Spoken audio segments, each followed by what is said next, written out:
What if I told you that a massive empire once stretched across half of the world? An empire that appeared in official maps, encyclopedias, and royal records for centuries, and then simply vanished? No fall, no war, just gone. Was Tartaria a real civilization, or a label for the unknown? Today, we investigate one of the strangest and most controversial chapters in forgotten history. The mystery of Tartaria, Empire Erased. The word Tartaria, or Tartary, first appeared in European texts in the 12th century. Derived from Tatar, a name for the Mongol Turkic peoples of Central Asia, Tartaria came to signify the vast, often mysterious lands east of Europe, the steppes of Kazakhstan, the forests of Siberia, the deserts of Mongolia, and even parts of China. To medieval minds, this region was a mix of reality and myth. A blank canvas, populated with barbarians, dragons, and sky worshippers. In early maps, Tartaria was huge. It dwarfed the Holy Roman Empire. It stretched from the Caspian Sea to the Pacific Ocean. It was subdivided into regions. Great Tartary, covering most of Russia and Siberia. Independent Tartary, associated with Central Asian Khanates. Chinese Tartary, modern-day Manchuria and Xinjiang. Tibetan Tartary, highland regions bordering the Himalayas.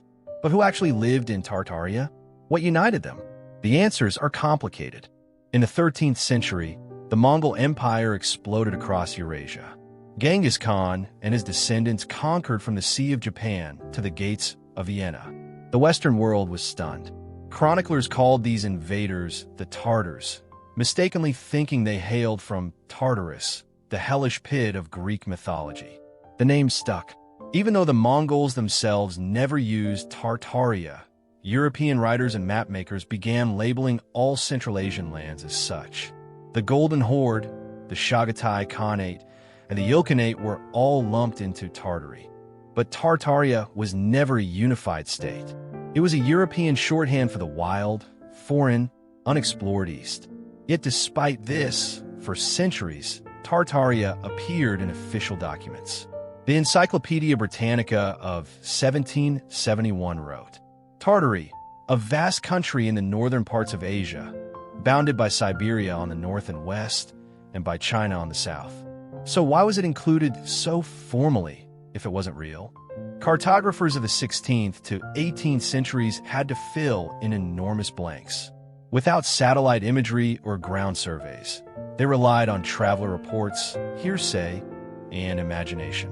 And yet, maps printed in London, Paris, and Amsterdam consistently featured Tartaria. But then, in the 19th century, it vanished. In newer maps, Tartary was replaced by Russian provinces, Chinese territories, and British colonial boundaries. The term was scrubbed from atlases, not downgraded, erased. And this is where the mystery deepens. Some argue this was merely the progress of geography. Others suspect something was hidden intentionally. Scattered across Russia, Central Asia, and even parts of North America, you'll find buildings that seem out of place.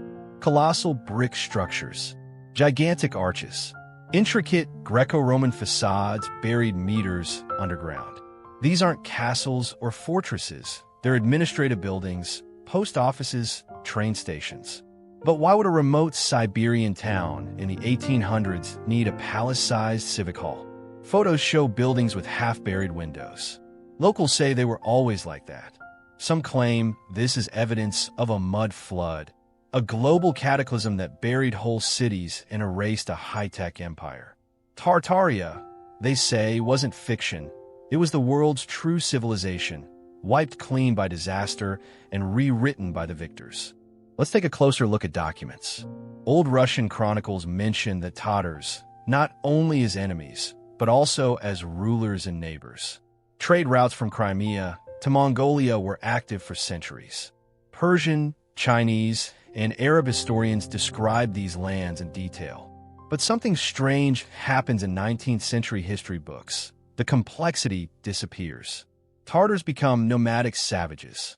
Their influence on culture, architecture, science vanishes from a narrative.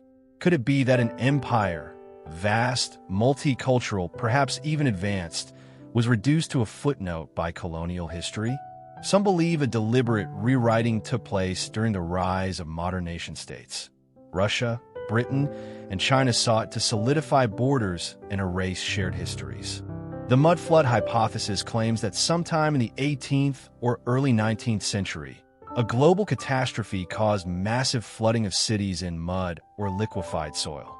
Proponents point to identical building styles worldwide, half-buried architecture, missing historical records, sudden changes in city plans after 1800.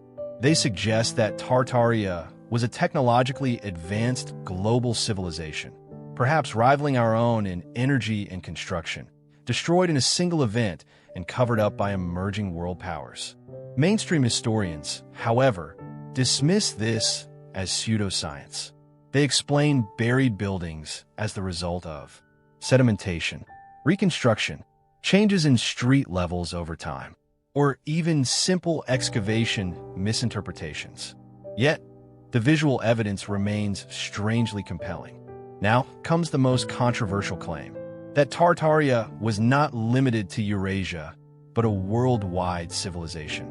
Researchers online point to strange similarities in architecture from St. Petersburg, Samarkand, Chicago, Melbourne, Buenos Aires, domes, star forts, Greco-Roman columns, oversized doorways.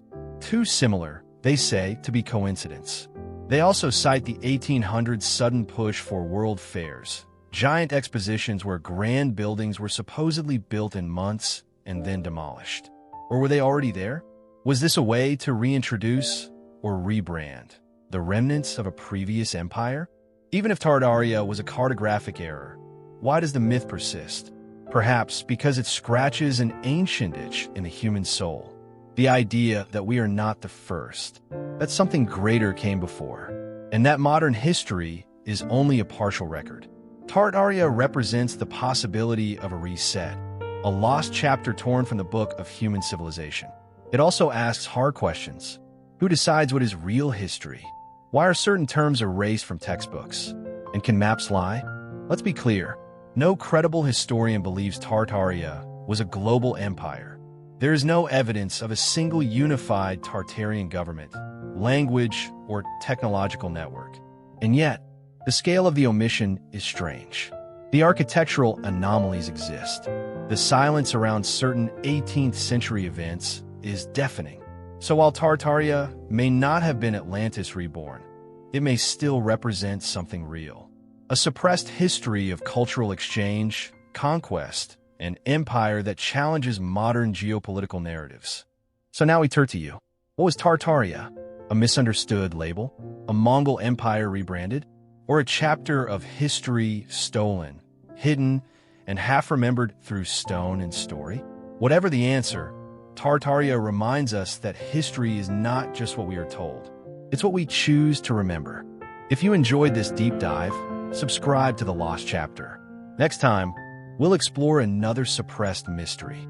Until then, stay curious, question everything, and keep digging.